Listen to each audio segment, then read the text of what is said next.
Hello friends. आज हम एक क्वेश्चन ले रहे हैं जो अपकमिंग एग्जाम के लिए बहुत इंपॉर्टेंट है। असेसमेंट ईयर 2021-22 बेस्ड क्वेश्चन का मेन थीम रेजिडेंशियल स्टेटस पर है, लेकिन इसके साथ टैक्स रेट, क्लबिंग और टोटल इनकम की कैलकुलेशन भी इसमें शामिल है।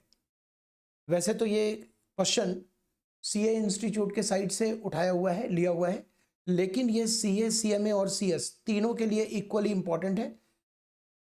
क्वेश्चन आप एक बार खुद से ट्राई करिएगा, मेरे साथ पहले क्वेश्चन पढ़ेंगे, फिर हम खुद से आप ट्राई करेंगे, और उसके बाद यानी क्वेश्चन के साथ आपको कॉपी पेन भी रखना चाहिए, तभी आप इसका बेनिफिट उठा पाओगे। कैलकुलेटर, कॉपी पेन साथ होना चाहिए। क्वेश्चन हम डिस्कस करेंगे पहले, और उसके बाद ये केस सिनेरियो बेस्ड है, इसका मतलब एक पूरा थीम होगा, इसमें कई क्वेश्चंस निकाले जाएंगे। स्टार्ट करते हैं। एक इंडिविजुअल जो 35 ईयर ओल्ड है, इंडियन सिटीजन है, और ये है इंडियन शिप, सिंगापुर जाने वाली इंडियन शिप का क्रू मेंबर। इसका मतलब यह हुआ कि रूल नंबर 126 एप्लीकेबल हो जाएगा रेजिडेंशियल स्टेटस का। और वो कहता है क्या है, वो कहता है कि सीडीसी रजिस्टर में, वो कहता है सीडीसी रजिस्टर में जो आप साइन ऑफ करते हो, साइन ऑफ यानी कि ड्यूटी को आप ऑफ करते हो, ड्यूटी छोड़ते हो, जिस दिन आप साइन ऑफ करते हो वो दिन भी आउटसाइड इंडिया माना जाता है। और जब आप साइन इन करते हो तो साइन इन वाला दिन भी आउटसाइड इंडिया माना जाता है। साइन इन से अगर हम कहें कि इन्होंने ये साइन इन किया है, ज्वाइनिंग है, तो ज्वाइनिंग की डेट भी आउटसाइड इंडिया मानी जाएगी। और फिर वापस ये जब आए हैं 19 दिसंबर को, तो 19 दिसंबर तक आउटसाइड इंडिया ही रहेगा। टिल 19 दिसंबर ये आउटसाइड इंडिया ही माने जाएंगे। इसका मतलब ये हुआ कि 29 मई से पहले, 29 मई से पहले, यानी अप्रैल और 28 मई, 58 डेज ये वो इंडिया में रहे। और जब वो साइन ऑफ करते हैं, यानी साइन ऑफ के बाद, साइन ऑफ के बाद यानी 19 दिसंबर के बाद वो इंडिया माने जाएंगे। 20 दिसंबर से, 20 दिसंबर से अगर इंडिया माने जाएंगे तो 12 दिन तो दिसंबर हो गया, जनवरी, फरवरी और मार्च,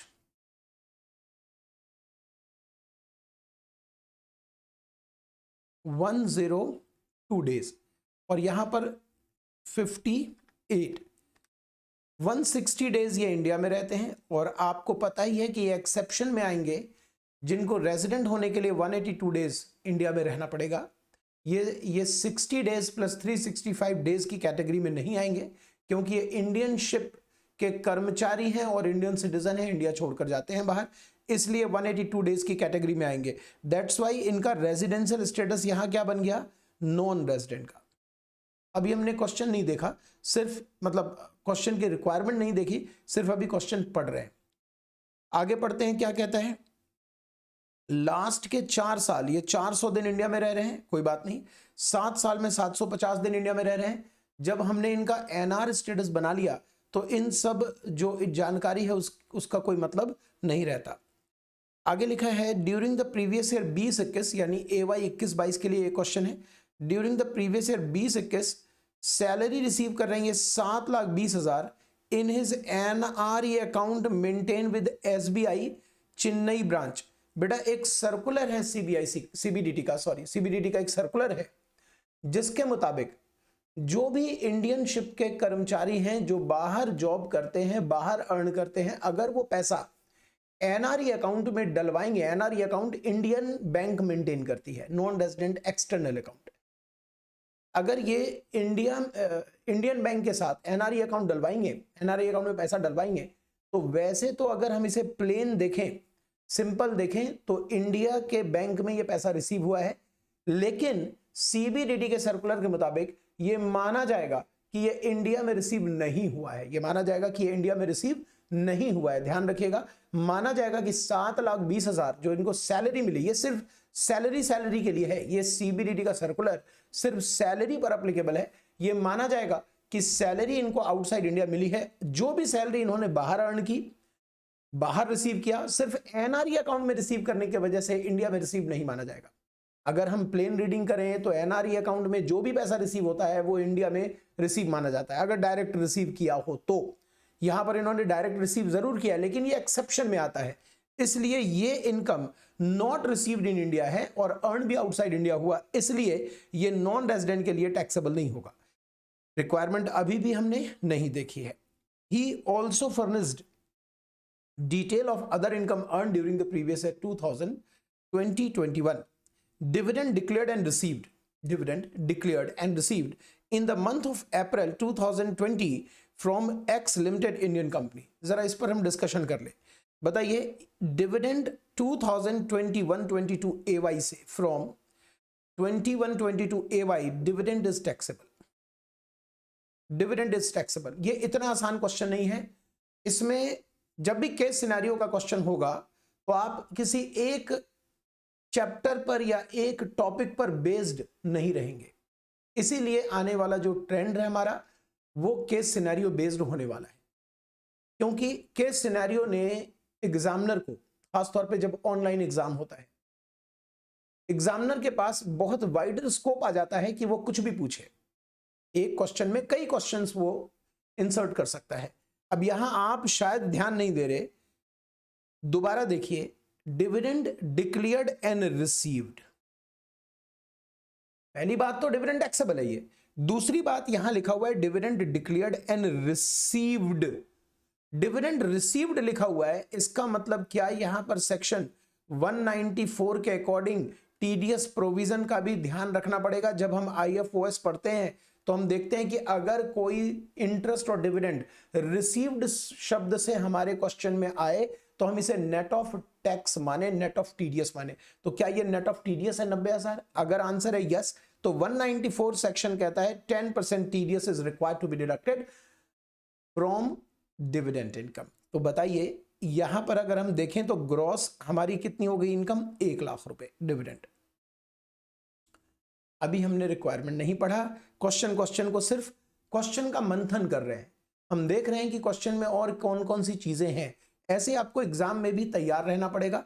मैं आने वाले कई वीडियो में कोशिश करूंगा केस सिनेरियो बेस्ड सेपरेट एक एक क्वेश्चन पर आपको फोकस करके दूं, एक क्वेश्चन पर आप फोकस करें सिर्फ, उससे क्या होगा, बहुत सारे मल्टी डायमेंशन आपके दिमाग का चलेगा, कई तरीके से आप एक जगह सीमित नहीं रहेंगे। मल्टी डायमेंशन विजन, जिसको हम कहते हैं multi dimension vision, multi dimension approach, किसी क्वेश्चन को कई आयाम से देखना। आप रेजिडेंशियल स्टेटस में भी आ गए, आप टीडीएस में भी आ गए। अच्छा, अब देखते हैं जरा, agriculture income from land Pakistan received in India, यहां साफ लिखा हुआ है रिसीव्ड इन इंडिया, तो क्या ये नॉन रेजिडेंट के लिए टैक्सेबल हो जाएगा?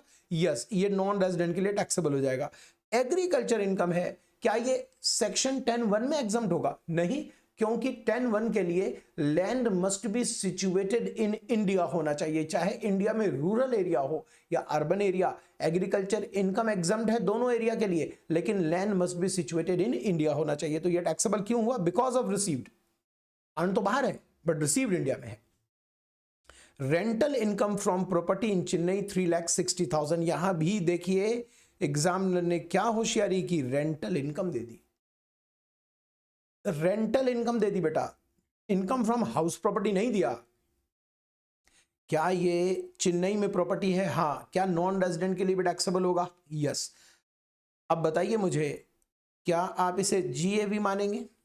सोचिए सोचिए, क्या आप इसे जीएवी मानेंगे? 3,60,000 म्युनिसिपल टैक्स की जानकारी तो है नहीं, अब तो क्वेश्चन शुरू हो गया दोस्त, अब तो क्वेश्चन की रिक्वायरमेंट शुरू हो गई। तो म्युनिसिपल टैक्स की जानकारी नहीं है, इस वजह से हमें यहां पर म्युनिसिपल टैक्स नहीं लेना पड़ेगा, एनएवी लेना पड़ेगा same 3,60,000। Interest on housing loan की कोई डिटेल नहीं है, तो सिर्फ आपको स्टैंडर्ड डिडक्शन 30% लेस करना पड़ेगा। माइनस करिए, आंसर 2,52,000। ये आपके लिए IFHP आ गया। चलिए, IFHP आ गया, ठीक है सर।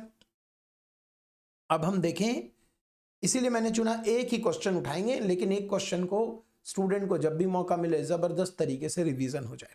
देखिए, पहला क्वेश्चन इस केस सिनेरियो का सिंपल है, what is mister Shashikant residential status for previous 2021, answer हमने पहले तैयार कर लिया था, नॉन रेजिडेंट। आंसर हमने पहले तैयार कर लिया था, नॉन रेजिडेंट। दूसरा question, question number 2, what would be total income, what would be total income for AY 21-22 assuming that he does not opt to pay tax under 115 BAC।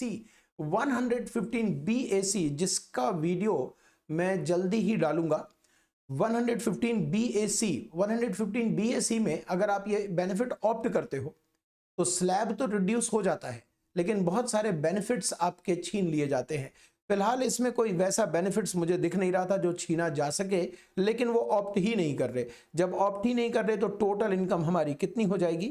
Total income में एक तो हमें दिख रहा है दोस्त डिविडेंड इनकम 1 लाख रुपए, दूसरा हमें दिख रहा है इनकम फ्रॉम हाउस प्रॉपर्टी 2,52,352, और तीसरा 2.5 लाख रुपए एग्रीकल्चर इनकम 6,02,000। क्या इसमें आंसर में है 6,02,000? यस, 6,02,000 आंसर है। ठीक है, तीसरे क्वेश्चन पर आते हैं। तीसरा क्वेश्चन देखिएगा जरा। ठीक है दोस्त, assuming for the purpose of answering this question that Mr. Shashikant has transferred his house property in Chennai to his minor son on 1st April 2020 and his wife is housewife and does not have any income. In such case his total income would be। यहां मुझे लग रहा है question बनाने में drafting error आ गया है। यह मेरा अपना मत है दोस्त, मैं किसी व्यक्ति विशेष को चैलेंज नहीं कर रहा। यह मेरा मत है कि क्वेश्चन ड्राफ्टिंग में गड़बड़ी हो गई है और उम्मीद करता हूं आंसर में भी गड़बड़ी होगी।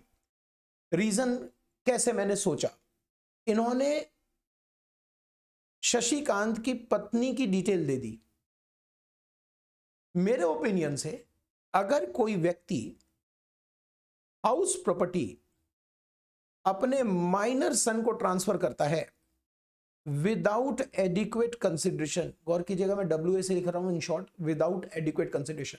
मेरे मुताबिक अगर कोई व्यक्ति हाउस प्रॉपर्टी अपने माइनर सन को ट्रांसफर करता है विदाउट एडिक्वेट कंसिडरेशन, तो सेक्शन 64(1)(a) अप्लाई नहीं होता, बल्कि सेक्शन 27 अप्लाई होता है। और 27 के मुताबिक he is transferor is the deemed owner of such house property, और यहां पर वाइफ का कोई रोल ही नहीं है। अगर सेक्शन 64(1)(a) अप्लाई होता तब यह देखना होता कि माइनर की इनकम किस में क्लब की जाए, पेरेंट में, parent having greater income, higher income, और तब वाइफ की भी यहां पर इंफॉर्मेशन हमें चाहिए थी। और एक बात बता दूं, जब सेक्शन 27 अप्लाई होके क्लबिंग होता है, 27 भी तो क्लबिंग है दोस्त, क्लबिंग ही है। सेक्शन 27 अगर क्लबिंग का जब लगता है सेक्शन 27, तो 1500 रुपए की कोई छूट नहीं मिलती। जो छूट सेक्शन 10 क्लॉज 32 में बताया गया है वो छूट नहीं मिलती। वो एग्जम्पशन तब दी जाती है, सेक्शन 10(32) की एग्जम्पशन तब दी जाती है जब कोई इनकम 64(1)(a) में क्लब होता है। और यहां ये जो प्रोविजन है वो 64(1)(a) में नहीं आने वाला है, ये सेक्शन 27 में आने वाला है। 27 में 64 में क्या होता है, जिस व्यक्ति के पास एसेट्स गया उस व्यक्ति के हाथ में इनकम कंप्यूट होती है और कंप्यूटेड इनकम ट्रांसफरर की इनकम में जोड़ दी जाती है। जबकि 27 में क्या होगा, माइनर के हाथ में इनकम ही नहीं कंप्यूट होगी, बल्कि इनकम कंप्यूट ही ट्रांसफरर के हैंड में होगी। इसलिए मुझे लग रहा है यहां पर कुछ गड़बड़ हुआ है। अब आंसर पर आते हैं दोस्त। अगर मैं यहां पर सेक्शन 64(1)(a) में क्लबिंग कर दूं, जो कि नहीं होना चाहिए, तो 64(1)(a) में अगर मैं क्लबिंग का प्रोविजन लगाता हूं तो आंसर क्या होना चाहिए, शशिकांत महोदय की इनकम 2.5 लाख रुपए तो एग्रीकल्चर वाली हो गई, 1 लाख रुपए कौन सा हो गया, डिविडेंड वाली, तो 3.5 लाख तो ये आ गया। और माइनर की इनकम 2,52,000 ली जाएगी, जिसमें 1,500 रुपए की छूट दी जाएगी। अब ये मत बोलने लगिएगा कि सर ये क्या, कभी कुछ बोलते हो कभी कुछ बोलते हो, अभी तो बोला आपने छूट नहीं मिलेगी। बेटा मैं क्या कह रहा हूं, अगर मैं ये मानूं कि 64(1)A में ये क्लबिंग हो रहा है, सर 64(1)A में तो होगा ही नहीं, तो फिर मानकर क्या करोगे, मैं बताता हूं। अगर मानो कि 64(1)A में क्लबिंग हो रहा है, तब क्या होगा, तब ये होगा कि ये 1,500 रुपए माइनस करने के बाद इनकी इनकम हो जाएगी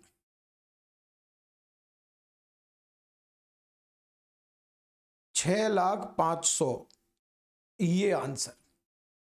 और जैसा कि मैं आपसे कह रहा हूं कि मेरे मुताबिक इस क्वेश्चन में 27 लगना चाहिए। अगर वो 27 लग रहा है तो आंसर सेम होना चाहिए, फिर कोई 1,500 की छूट का मतलब ही नहीं है। Shashikant is the deemed owner, और डीम्ड ओनर के हाथ में इनकम जैसे पहले निकली थी वैसे अभी निकलेगी। अब आंसर मैं इसमें देखना जरूर चाहूंगा, आंसर तो मेरे मुताबिक आंसर सी होना चाहिए। और अगर 64(1)A किसी ने लगा दिया है, या जिसने क्वेश्चन ड्राफ्ट किया अगर उनके दिमाग में 1A डला हुआ है, तो ऐसे में 6,05,000 रुपए आंसर आना चाहिए, 1.3। ये देखिए यहां गड़बड़ है, 6,05,000 है। अब मैं ये कहूं कि सर अब क्या करें, 27 लगाएं या 64(1)A, ये तो सीए इंस्टीट्यूट के का क्वेश्चन आपने उठाया है, और सीए इंस्टीट्यूट का क्वेश्चन उठाया है, तो आंसर एग्जाम में अगर ऐसा आ गया सीए वालों के लिए खास तौर पर, तो उनको तो वही टिक करना पड़ेगा, 6,05,000।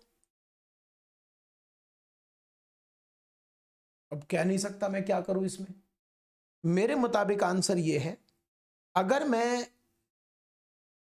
6,05,000 आंसर को ठीक करना चाहूं तो मुझे इस क्वेश्चन में चेंज करना पड़ेगा। या तो मैं आंसर ठीक कर सकता हूं कि आंसर ये गलत दिया हुआ है, आंसर ये गलत दिया हुआ है, आंसर शुड बी, आप भी नॉलेजेबल हो, आप खुद दिमाग लगा लेना, तो आंसर ये गलत है, जबरदस्ती हम नहीं कर सकते, तो आंसर ये गलत दिया हुआ है। अगर मैं इस आंसर को सही बनाना चाहता हूं तब मुझे क्या करना पड़ेगा, मुझे यहां पर लिखना पड़ेगा कि Shashikant has transferred his house property to his minor sun,